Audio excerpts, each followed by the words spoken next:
Hello, welcome to this video. Today I'm gonna do a little bit of painting. I did tape my phone to the ceiling, so yeah, no, I went through the struggle for you guys so that you can actually see my painting this time. No fucking bullshit like side glare from any windows or light, just straight up top down painting time. I'm gonna fill in this sketch that I have with some paint, and I hope you guys enjoy. Yeah.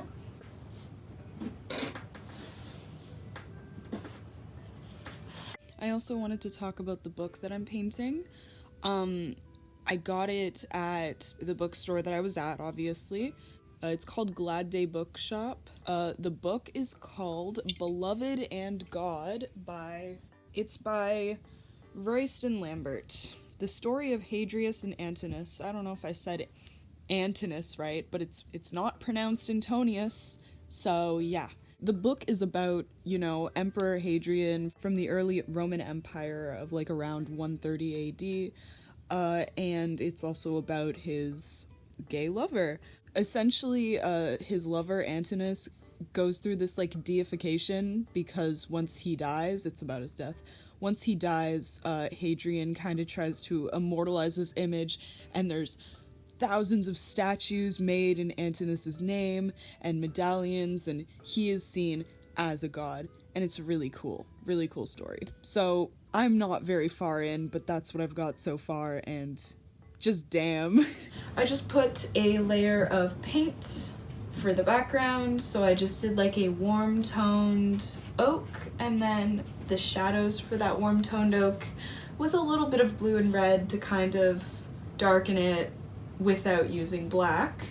As you can see, like, I drew his hand and also his mask. I had a mask in the photo, but it was like too squished in, too overbearing, too busy in the photo, so I didn't include my mask. It was under my book right here. And this cup is like a lovely mint color. I really like how the coffee foam was like on the sides of the cup, and it made this really weird bubble pattern on the sides. And the coffee, because the espresso was put and then the milk was poured over the espresso, there's like many nice little colors that I got going, and the white drop is the last of the milk where it did not touch any espresso. I think it's beautiful. So now, my favorite element of this painting, I'm going to do the retro mug, which is, ooh, I really need a towel for my paintbrush first. Okay, I found a really beat up t-shirt. This is what happens to my t-shirts when I don't want to wear them anymore, but they're like not in good condition to donate. Sometimes I do this before I donate because I don't know where those clothes go if they're not sold, so at least I'm using them as rags. Cloth rags last a lot longer than paper towels, so it is better to do that. Anyways, I'm rambling. I've got some of this. Is this permanent green? I think I have permanent green here. Yeah, and I'm gonna add some white, and it's gonna be way too fucking minty, so we're gonna ultramarine it a little. And then I actually do need some yellow.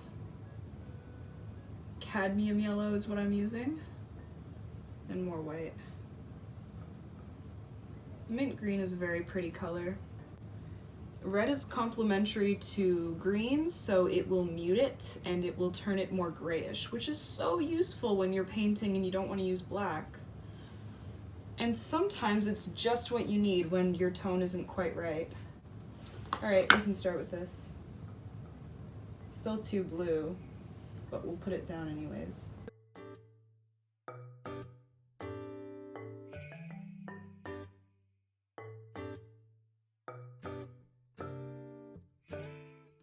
That's a nice color. Okay.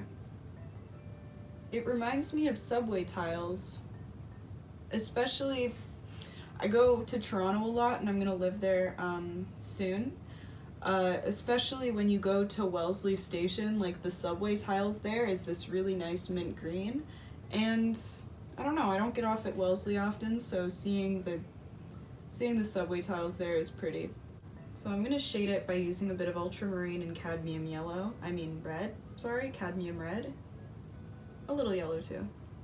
Because it's like the equivalent of black to mix the primaries together, or brown. And that really helps instead of using black. You know what I've been doing a lot? I've been on Tumblr a lot more than usual lately. And one of the reasons is because of that show that's kinda new-ish called Heartstopper that I really fucking like. I'm not very far in though, I've only got to episode 3. And I just love seeing how people are actually very happy with the show's representation of gay people, lesbians, you know, I hear that there's some like bisexuality present a bit later. I haven't gotten to that yet. Also, just spoilers alert in case I talk about this and accidentally spoil something. It's probably gonna happen. Anyway, yeah, like I was looking for the comic on Tumblr because I want to see it and I haven't found it yet because there's so many fucking hyperlinks, but eventually I will. And I want to read it on the site because that's where it was originally. I don't know. I just think that would be cool. Bit sentimental, I guess, but it would just be cool. So yeah, no, I saw like stuff about the author. She seems really overworked, or they seem really overworked, and I kind of do feel bad about that. I hope that they're getting enough rest and that people aren't putting too much pressure on them to create more chapters. Of course, I understand, like, it's really hard when you absolutely love a comic and waiting for the next chapter to come out is excruciating. Like, I've really enjoyed some webtoons before, and that can be really hard, and it can kind of make you lose that fire for the comic. But at the same time, authors work so fucking hard on comics. There's a lot that goes into it. If you want to know anything about that, I kind of got an insight on what it's like to be a comic artist from Holly Brown's YouTube channel. Yeah, I haven't checked out her channel in a while, but it was like when I was young, like I watched her videos a lot, and just good insight about how much work goes into making comics and how easy it is to get burnout and stuff. So yeah, like the pressure must be a lot, and ooh, like wanting to create the best possible work for your fans versus getting around to making it at all, like that's gotta be a difficult line to walk when you're making it. Maybe I'll update you guys when I actually start reading the Heartstopper comics, and maybe I'll become a rabid fan and I'll take back everything that I say, but for now, not the case. I have seen like a little bit of the comic and it's already made me squeal with like actually so happy, just happiest happiness. Because like, it's just so like cute, dude. It's so fulfilling to like the little gay kid in my soul that just like wants validation. And I'm using gay as an umbrella term because I'm queer. I should just say queer. The little queer kid in my soul that wants validation gets so fucking happy when I start watching Heartstopper or reading bits of the comic. Also, like, just being on Tumblr in this climate, like, everyone else is in the same position, it seems, where they're all, everyone who talks about Heartstopper on Tumblr, they're all, like, also little gays within that just want validation, or little queers. And it's great, dude. They're finally getting that validation, and I'm so fucking happy for everybody. I wish Heartstopper was around when I was younger. It does center around, you know, the romance of two, like, boys, but and that's still really good, you know, that still would have been really good for me. But, just the characters, what are their names? The two lesbians. The fact that they use the word lesbian for each other, like, it's awesome. I had no balls like that when I was 14. you know? I was so scared of the word lesbian, because, you know, even the tiniest hint of lesbian, to be queer, like, you still have to face the fear of the word lesbian.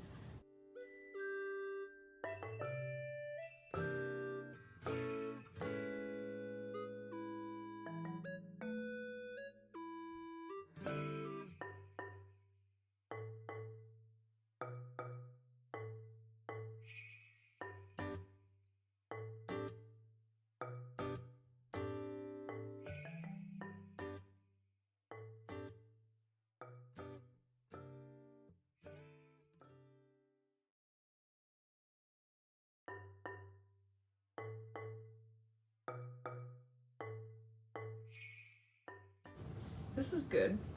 Things are working out in this painting right now. I'm gonna add some of the brown from the background, this, what is it called? Raw sienna, into the mixture that I did for the mug color, because the mug reflects the background. And I think I talked about this in my last painting video, but using the background color to paint the reflection makes it look a lot more accurate. I don't know who taught me that, but someone probably did, some YouTuber probably, because I learn a lot of my art stuff from YouTubers. Especially, I know that Holly Brown's video was like seen with like division and criticism, because it was a little bit harsh, but that video that she made years ago, probably 7 years ago now, I don't even know, that video that she made about do's and don'ts for anatomy, yeah dude, that shit helped me so much. Oh my god, I needed those anatomy tips, and the way that she delivered the advice, brutal as it might have been, a little bit intense as it might have been, it could have offended some people, but it's kind of what you need to hear if you're going into art school and you're trying to learn to do art. Like, that kind of video is for people who are artists or want to take their art very seriously. And, you know, art can be just like a side hobby, and you don't need to be really strict about anatomy learning, but when you're in art school, you do, and you get criticized if you don't have good knowledge of anatomy. So I think it was a good video overall. I mean, hey, like, some people do guitar professionally and others just dabble. Like, people who dabble in art, no judgment here. Like, it's fine. Draw fucking people in the anime style. Literally, I hate when teachers and artists alike are like, no, you can't draw in the anime style, it's not real art. That's fucking bullshit, dude. It's accessible art, and that makes people mad that it's accessible. Draw your fucking anime whatever you want. Like, I don't see how it's less than other art. It's great. Anyways, oh my god, there is some beautiful, fucking beautiful anime out there. Like, bro, I'm sorry.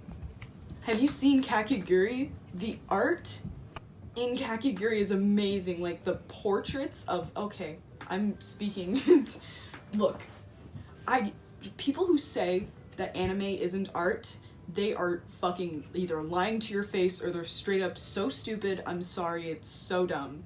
Because if you've seen even one episode of Kakegurui, you know that those people who animated it are professional fucking artists, and they are amazing. And just the faces on everyone in that show, so beautiful. The art in the intro is amazing. It's so good. I don't exactly know what I'm gonna do for the book because there's words and I don't want to write them. So I think I'll just do little scribbles, but first I need to paint the pages. So I guess I'll talk to you guys about this because I've been dealing with this recently. I have been having really bad artist block lately, to the point where I haven't painted in probably 2 months, and it just, I don't know, everything just shut down. I mean, I did get a job around that time, so maybe I've just had less time to do art, but it just sucked. Like, felt like everything I was creating wasn't good and I just had no motivation to make anything, and you know, there's just probably some mental health stuff that got in the way of me making art as well. So the fact that I feel inspired enough to paint today makes me so fucking happy. Like, oh my god. I hope my ability to make art comes back if I really try, you know? It does help to create like low effort pieces, heavily quotationed pieces that don't take much time, don't take much energy, paintings that you make with other people. That is so useful because it takes the pressure off of what you're creating. It takes the pressure off of it being good. And if it sucks, that doesn't even matter because you have a memory attached to that painting now because you've created it with someone that you care about. That's really important, I think. And I always like was like, oh, fucking abstract sucks. Like, I would turn my nose up at abstract all the time. But non-representational art, like abstract, it's a great way to just, like, unwind, let your actual emotions out onto paper or canvas. Like, it's very useful. I mean, I do think that it's very impressive that artists are able to communicate something using non-representational means like abstract, because I can't do that in the slightest. I am a terrible abstract artist, and yes, in art school they definitely make you do abstract, and it's like it made me realize just how bad I am at it. I'm gonna paint the little shadow on the side of the book, and then I'm gonna let it dry and then I'll come back.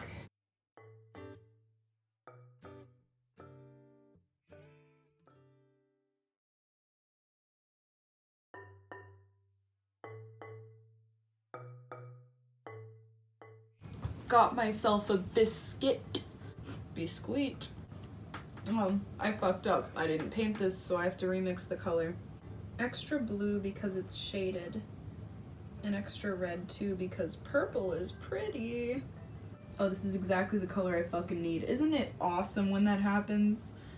Just so nice to get the color you frickin' need, dude. And then the color changes because light. Because light. And we accommodate for these light changes. Alright, so now we've basically got like the cup, which I really am happy with. I'm gonna use some of this dark somewhere. I'll find a place for it. Make that place look cool. Oh, right here. Wherever a transition is needed, I'll use it a little. If you mix a new color, I find it's really good to like spread that color into other parts just a little, just so that there's a bit of like unison. You know, when you mix a new color here, you don't want it to look out of place, so like there's a little here, there's a little bit here, you know? Just a little helps, I think. Hi again, guys. I just wanted to say that I'm glad I checked the footage because it just stopped recording at some point. I had been recording for like almost an hour, so it makes sense. But you're gonna see a jump forward in time now, unfortunately. But I finished the cup and I'm really proud of how it is so far. I haven't done anything with the book yet. I started to paint the hand, the phone has begun, and then we've got the mask pretty much done. I'm gonna add a bit of this bluish because it needs some dark. I need some dark at the base of the arm where it meets the table. Looking good, looking good. Okay, I don't mind that the hand, it's far from perfect, but I'm just trying to do something for myself, so I'm not too concerned with perfect. Okay, I like this so far. I guess we're going mixed media. I mean, nothing to fear, really. Okay, I'm happy with this. In case you were wondering, this is my painting like close up. This is my favorite part of the whole painting, the inside of the coffee mug. I think that I made the foam look really cool. This is the words on the book, closer up. And yeah, that's that. Okay guys, I hope that you enjoyed this video. I definitely enjoyed making a painting for the first time in a while. I hope that you guys have a good day, good night, good morning, whatever. And I'll see you next time. Bye!